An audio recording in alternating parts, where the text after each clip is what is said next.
11. Leviathan.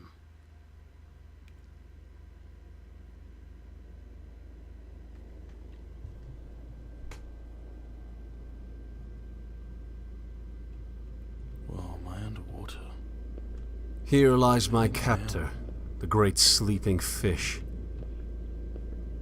My foundation's been disintegrated. I'm left with nothing but void. However, the baby of belief need not be thrown out with the bathwater of certainty. An assertion from an assumption is still an assertion, making any deduction from that foundation subject to critique. I may not be able to deduce from a place that I know to be true, but that which I deduce from my dreams must still be compatible with itself.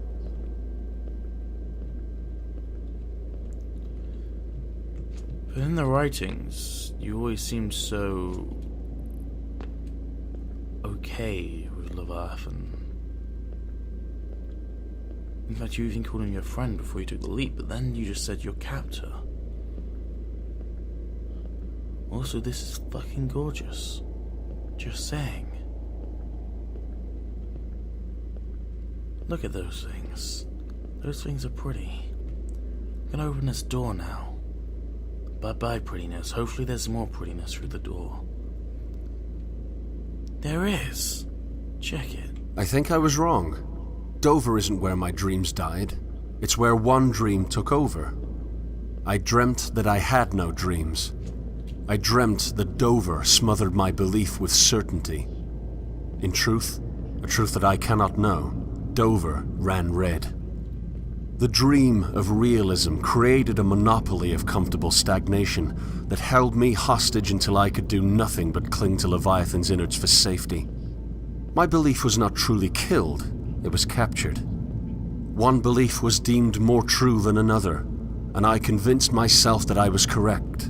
I convinced myself that I could be correct. What if this dream's monopoly was disintegrated? What if I could explore a multiplicity of dreams, never quite knowing which ones are a reality?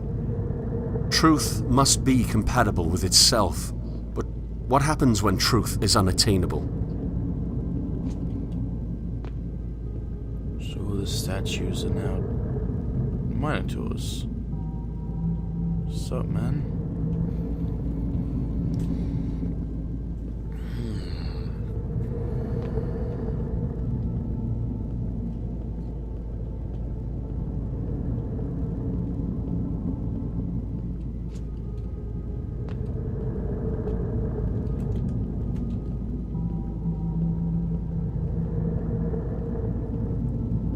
The Dweller's dreams could function within themselves, from their foundation, as long as the factions recognize that foundation as a dream.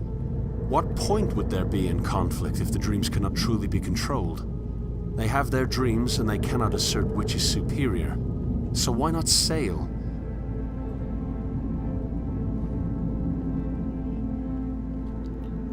So maybe you're supposed to be me, and the Minotaur is guiding me. Either way, the Minotaur definitely seems to have guided you, whether you're me or not.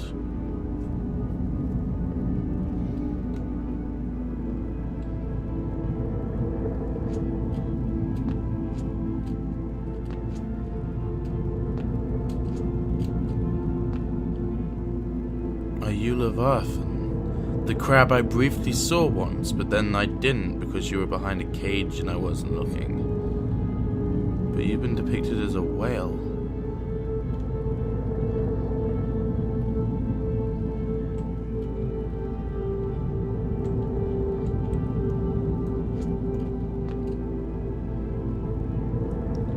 Well, guess I'm gonna leave you, man.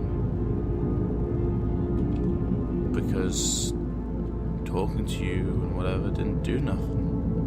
That was a double negative. Didn't do anything. Let's be grammatically correct here. I'm gonna try to go up these stairs then. See a crab who's possibly a Leviathan, but possibly not.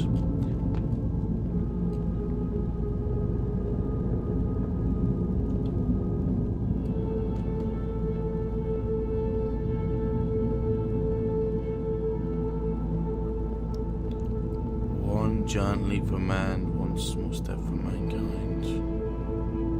Solomon saw the illusion for what it was. He saw that the lack of dreams was a dream itself. His downfall was in his pessimism, however. He saw the manifesting process of dreams to be too slow. But of course it is, my dear Solomon. The dreams will never manifest in our lifetime, but that's where they have their worth. The dream, the ideal, is an object whose grasp should never be fully achieved. It is in the desire for the object that our true desire should lie. We should desire to desire, and in presenting the ideal to a fallen world, we will make incremental steps towards perfection as the eschaton approaches. One giant leap for a man, one small step for mankind, Solomon.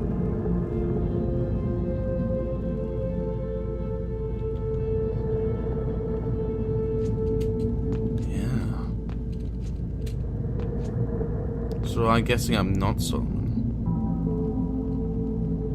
To be honest, I could just be an undefined character, I guess. Like, there's nothing defining me as a particular character who's been mentioned in the game so far. Who knows?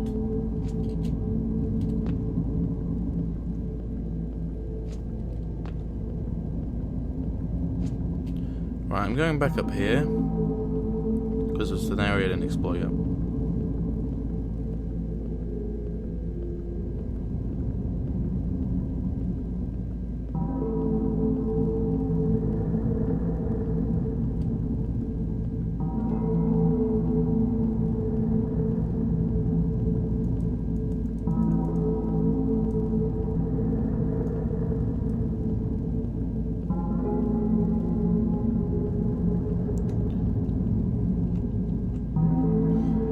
Your globe.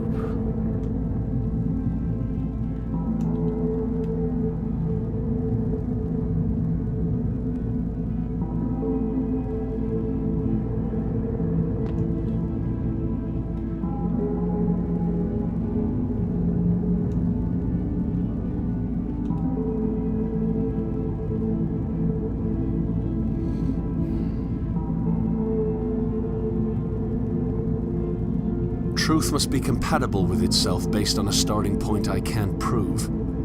I can't assert which dream is not a dream at all because they're all just dreams. Why not discover the dreams I can't control, rather than hiding portions of them away to let what I was certain of flourish?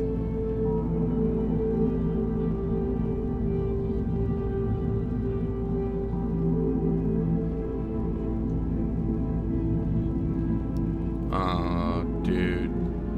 I get freaked out by tentacles and stuff. Oh, it wasn't a tentacle, it's fine, it was teeth. Hey, Leviathan.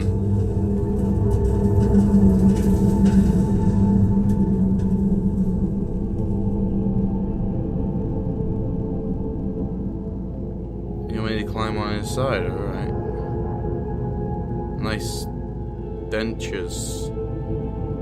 Dentist has done a good job. Oh, falling. Dentist has done a good job, man.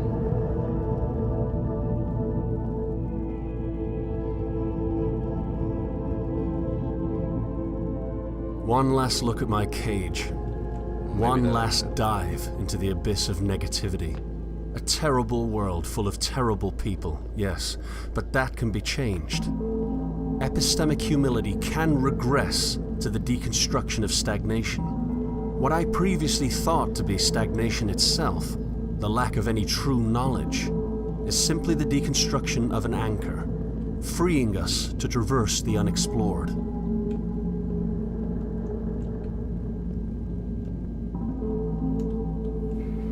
I swam the depths. I confronted the bottom of the redemptive checkmark.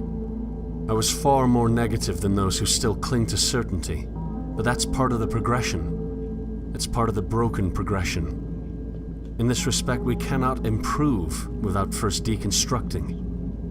Now, all that's left is to rise to the surface, board my vessel, and set sail for a new and terrifyingly uncertain world.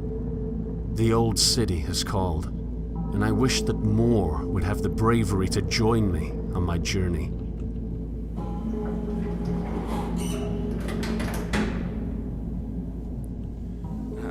was almost the same as the room I started in.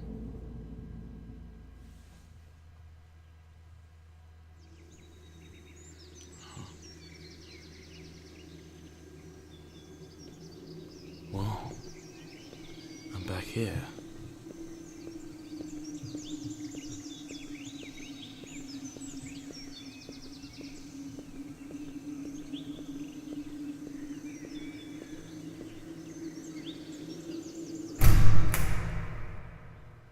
Alright then.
Alright. Well, that was the old city of Leviathan. Nearly all of it, because I missed note number 6. What I might do is Google that and still make an episode of me reading it. And put it roughly in the right place, I think. Hopefully that would work. Yeah, that was the old city of Leviathan.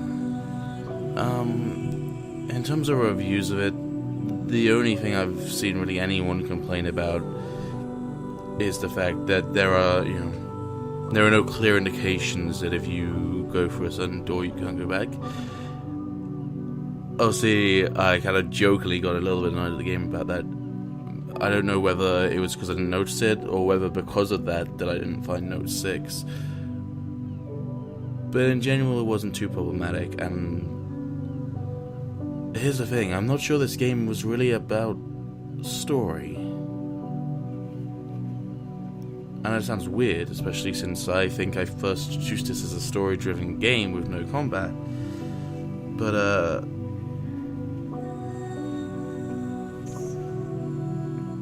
it's more of an experience, I guess? I don't know how to word it. What I'm not sure is, if this game was supposed to have a particular message, I think that message was lost on me. But it was thought-provoking.